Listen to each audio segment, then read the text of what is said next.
Hallo liebes Publikum, ich heiße Susanne Hasan und ich begrüße euch von der ehemaligen Synagoge Kriegshaber. Sie ist eine von 2 Synagogen in Augsburg, die die nationalsozialistische Herrschaft überstanden haben. Im Unterschied zu der Synagoge in der Innenstadt ist sie heute keine aktive Synagoge mehr. Seit 2014 befindet sich hier ein Standort des Jüdischen Museums Augsburg-Schwaben. Das Museum ist wie wahrscheinlich fast alle Museen und Kultureinrichtungen in Bayern gerade geschlossen.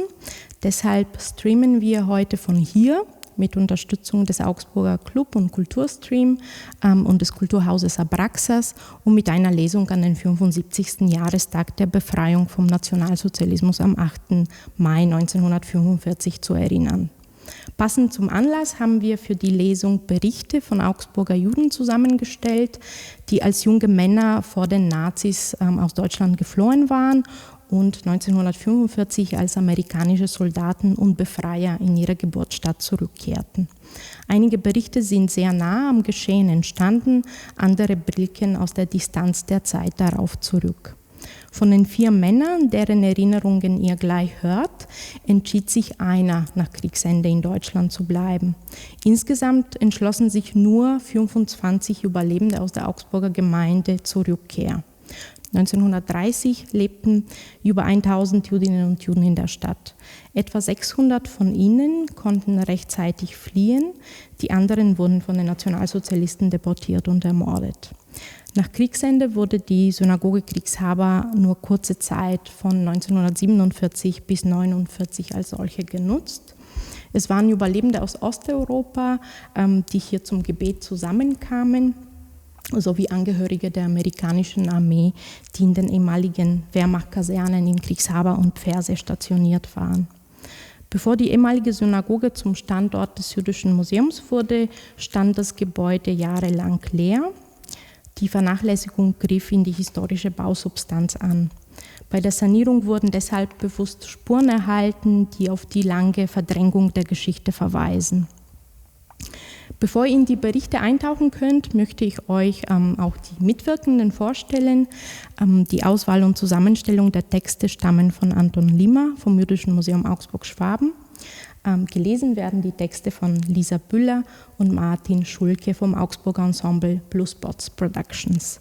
Ich wünsche euch eine anregende Lesung, bleibt gesund und daheim und wenn es wieder soweit ist, freuen wir uns, euch an beiden Standorten des Museums persönlich zu begrüßen.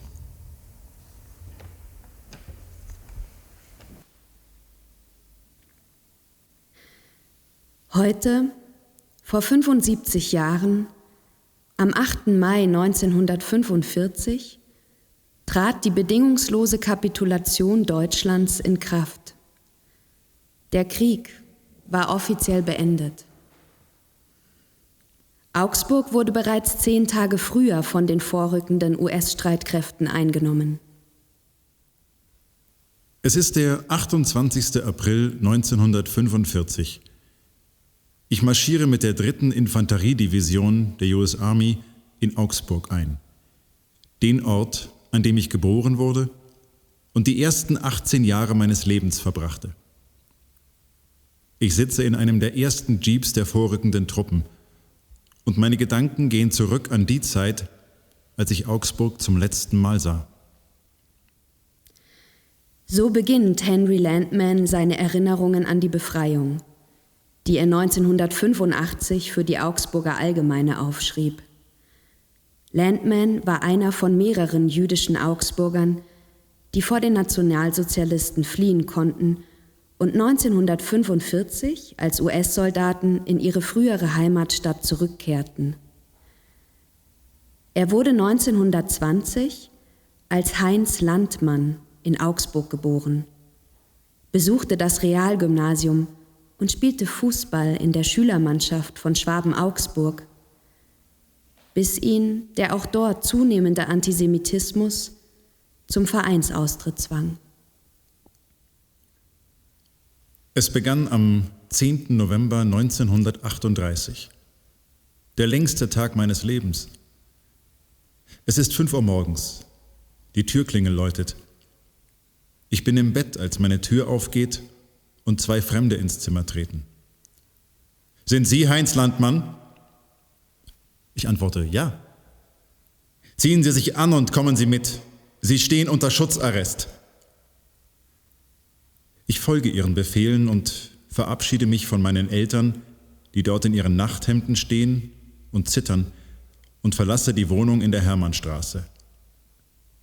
Schweigend gehe ich zwischen den Gestapo-Männern. Wir überqueren die Straße an der Halderstraße und ich sehe Rauch aus der Synagoge steigen. Mir wird klar, dass sich die Umstände verschlechtert haben und ich mache mich aufs Schlimmste gefasst. Wir erreichen das Gestapo-Hauptquartier. Ich werde behandelt wie ein Krimineller, ins Gefängnis am Katzenstadel überführt und bevor der Tag zu Ende ist, werde ich durch das berüchtigte Tor mit der Aufschrift »Arbeit macht frei« ins Konzentrationslager Dachau gestoßen. Mein Verbrechen? Ich bin als Jude geboren. Heinz Landmann ist einer von über 100 Augsburger Juden, der in dieser berüchtigten Novembernacht, die damals noch keinen Namen hatte, festgenommen wird. In Dachau ist er einer der jüngsten und kleinsten unter den neuen Häftlingen. Bald nach der Einlieferung werden den Ankömmlingen die 10 Gebote Dachaus verkündet. Das erste, wie er sich erinnert: Selbstmord ist erlaubt. Versuchter Selbstmord wird streng bestraft.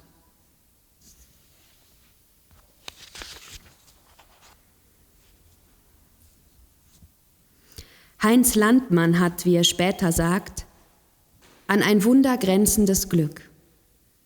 Er wird nach einigen Wochen aus Dachau entlassen, weil er beweisen kann, dass er bereits die Auswanderung beantragt hat. Er reist zunächst nach England aus. 1939 erreicht er die Vereinigten Staaten, wie auch seine Eltern und seine Schwestern Johanna und Irma. Er bleibt jedoch zunächst nicht lange in seiner neuen Heimat. Nur 2 Jahre später fahre ich erneut an der Freiheitsstatue vorbei. Auf meinem Weg zurück nach Europa als amerikanischer Soldat. Ich habe noch eine Rechnung offen mit dem österreichischen Tapezierer und seinen Anhängern.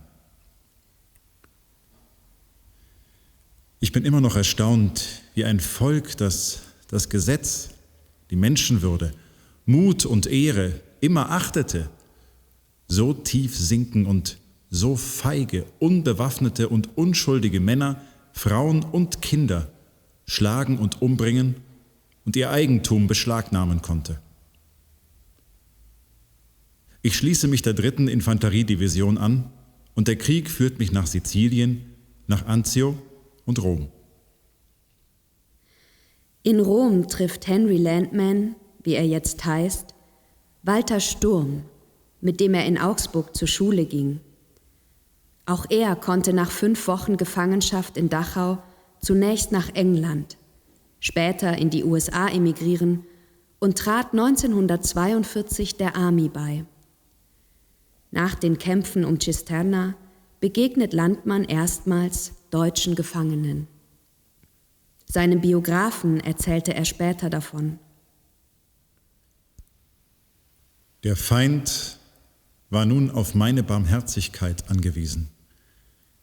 Diese Superhelden, die mich bespuckt hatten, die mir meine Rechte verboten hatten, in meinem eigenen Land, in meiner eigenen Straße, in meiner eigenen Wohnung, saßen nun mit den Händen hinter den Köpfen vor mir auf dem Boden.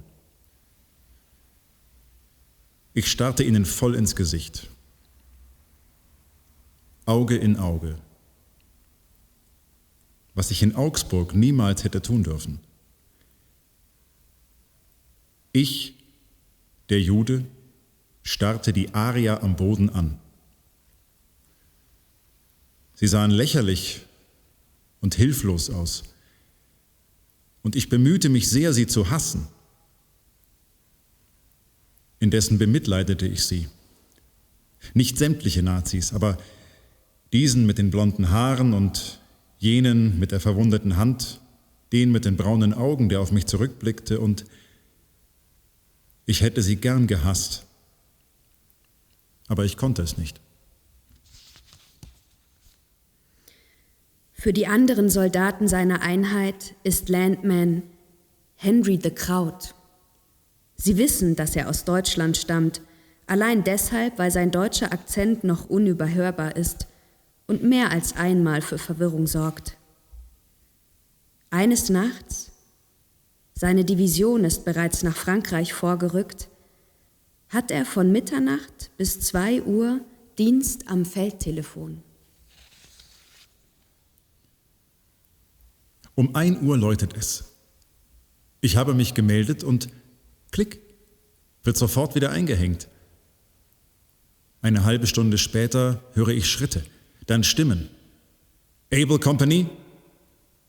Yes. Are you all right? Yes. Es ist eine Patrouille. Wir hatten an diesem Tag einen neuen Kompanieführer bekommen. Als der am Telefon meine Stimme hörte, hat er gedacht, ein Deutscher, wir sind überrannt worden, und schickte die Patrouille los. Zu mir hat er dann gesagt, geh niemals wieder ans Telefon. Am 19. März durchbricht die 3. Division in der Nähe von Zweibrücken den deutschen Westwall. In einem Haus in Zweibrücken findet Landmann ein Foto des Augsburger Rathauses. Zur Erinnerung an Augsburg. Heil Hitler, steht auf der Rückseite. Er nimmt es an sich. Es geht schnell vorwärts. Am 20. April, ausgerechnet an Hitlers Geburtstag, wird Nürnberg erobert. Landman erinnert sich. Wir machen Halt auf dem Reichsparteitagsgelände.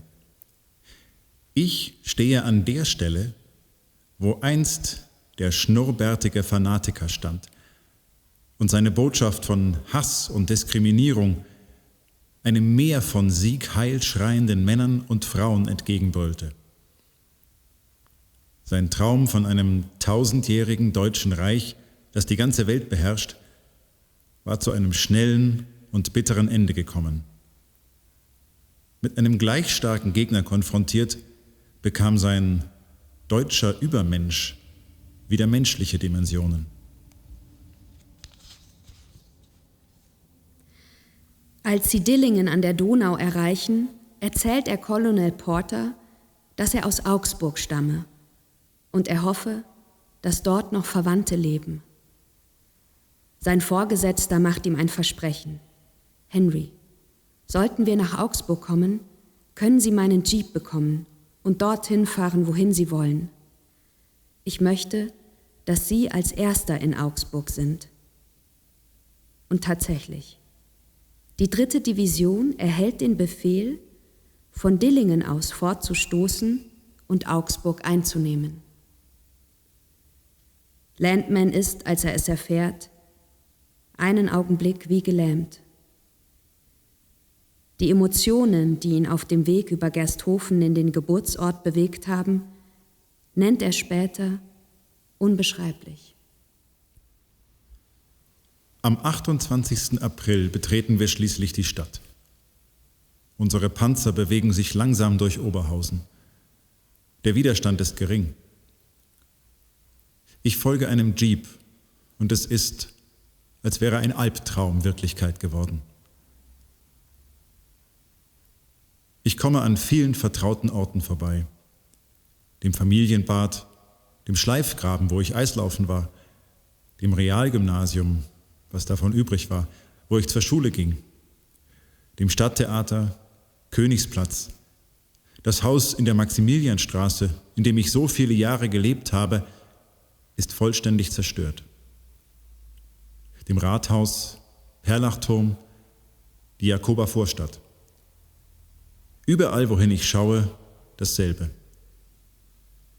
Eine einst wunderschöne Stadt in Trümmern.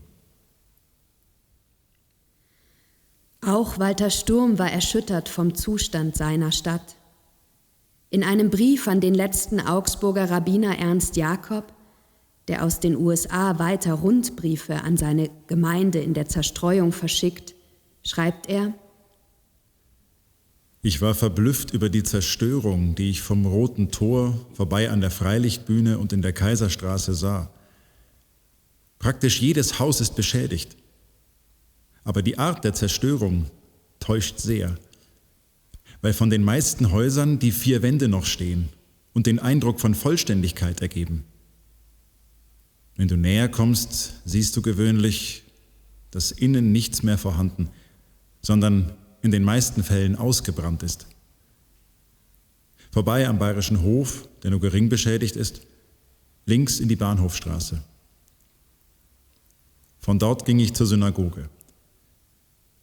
Das Gewehr in der Hand saß ich auf Linneles Platz, blickte mich um und Erinnerungen kehrten so stark zurück, dass ich beinahe nicht damit fertig werden konnte. Henry Landman überkamen gemischte Gefühle. Ich weiß nicht, ob ich lachen oder weinen soll. Es tut mir leid um die ganze Schönheit, die nicht mehr ist, und um manche Leute, von denen ich wusste, dass sie anständig und gegen Nazis waren.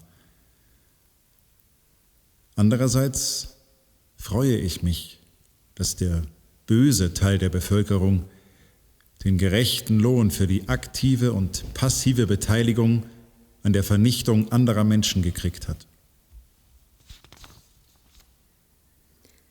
Auch mit dieser Zerrissenheit war Landman nicht allein. John Englander, 1919 als Hans Engländer in Augsburg geboren, kommt im August 1945 als US-Offizier in die Stadt und schreibt in einem Brief an den letzten Augsburger Rabbiner Ernst Jakob: Mich ergriffen die gleichen Gefühle wie all die anderen Jungs, die zurück zum Schauplatz der Verbrechen kamen. Es war die befremdlichste Verbindung von traurig und Frohsein, die jeder von uns jemals gefühlt hat. Noch ein anderes Gefühl verband die heimkehrenden jüdischen Soldaten: die Hoffnung, dass geliebte Menschen doch noch am Leben sein könnten. Sobald wir anhalten, wende ich den Jeep und fahre zurück in die Stadt. Ich erinnere mich an einen Freund meiner Eltern, der auch Eigentümer des Gebäudes war, in dem wir unser Geschäft hatten. Er und seine Frau gehörten zu den wenigen Deutschen, die ihren jüdischen Freunden geholfen haben und denen man vertrauen konnte. Sie leben im Telot-Viertel. Ich finde ihr Haus. In ihrem Garten ist ein großer Bombentrichter. Alle Fenster sind zersprungen. Das Haus sieht verlassen aus. Ich klopfe an der Tür. Nach einer Weile öffnet sie sich. Ich bin der erste amerikanische Soldat in der Gegend und sie erkennen mich nicht. Als ich ihnen erzählt habe, wer ich bin, stehen Tränen in ihren Augen und wir umarmen uns. Nachdem wir einander erzählt haben, wie es uns ergangen ist, geht mein Freund die Treppe hinauf und kommt mit einem Koffer meiner Tante zurück. Sie ließ ihn zurück, bevor sie nach Auschwitz gebracht wurde. Ich öffne ihn und finde einen Brief, adressiert an ihre Tochter in Amerika, ein Bild von ihr und all die Kleinigkeiten, die sie besaß. Es ist ein herzzerreißender Moment. Auch der gebürtige Augsburger Ernst Kramer, der als US-Soldat zurückkehrte, machte sich auf die Suche nach seiner Familie, die nicht mehr emigrieren konnte. Er traf die Köchin der Familie an, Clotilde, die ihm von der Abholung seiner Eltern und seines Bruders im April 1942 berichtete. Sie erzählte mir, als ich sie im Mai 1945 aufsuchte, der Erwin, das war der Name meines Bruders, hat vom Stiegenhaus unten noch raufgerufen: Clotilde, bet für uns. Es hat nix Käufer, fügte sie mit Tränen hinzu.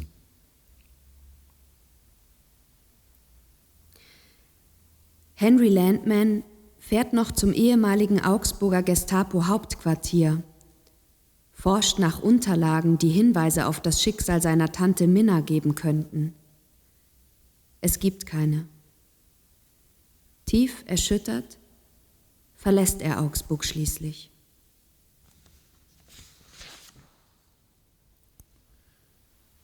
Dieser Tag wird für immer in meinem Gedächtnis bleiben. Dies war einmal meine Stadt, doch ich fühlte mich wie ein Fremder. Es gab kaum noch jemanden, den ich kannte, und alles war vollkommen verändert. Die treue Köchin übergab Ernst Kramer noch ein kurzes Gedicht seines Vaters, das sie nach der Deportation auf einem Tisch gefunden hatte. Der Fünfzeiler lautet: Das Lied ist aus. Zwar klingen noch im Haus die Melodien leise nach, jedoch es ist vorbei. Das Lied ist aus. Augsburg wurde am 28. April befreit. Befreit wurden trotzdem nicht alle, zumindest nicht sofort. Befreit wurden die Zwangsarbeiterinnen und Zwangsarbeiter der Augsburger Betriebe, KZ-Häftlinge, die in den letzten Tagen noch Richtung Süden getrieben wurden. Befreit wurden Augsburger Widerstandskämpferinnen und Widerstandskämpfer, Jüdinnen und Juden, Roma und Romja, Sinti und Sintessa und andere Verfolgte des NS-Regimes. In Konzentrationslagern, auf Todesmärschen, im Untergrund und im Exil. Kurz, eine Minderheit. Befreit wurden auch all jene, die nicht mehr an den Krieg glaubten, die sich nach Frieden und Normalität sehnten, auch wenn sie vielleicht noch Jahre zuvor kriegsbegeistert gewesen waren. Das NS-Regime wurde hingegen besiegt und mit ihm all jene, die es mitgetragen hatten und bis zum Schluss mittrugen. Am 8. Mai 1945 erklärte die deutsche Wehrmacht ihre bedingungslose Kapitulation. Der Krieg war beendet. Wenn wir heute von Befreiung sprechen, dann ist es ein Bekenntnis, dass all jene, die Widerstand leisteten, Recht hatten. All jene, die litten, all jene, die ermordet wurden, Opfer eines Unrechtsregimes waren. Sie zu ehren und niemals zu vergessen, das meint Befreiung.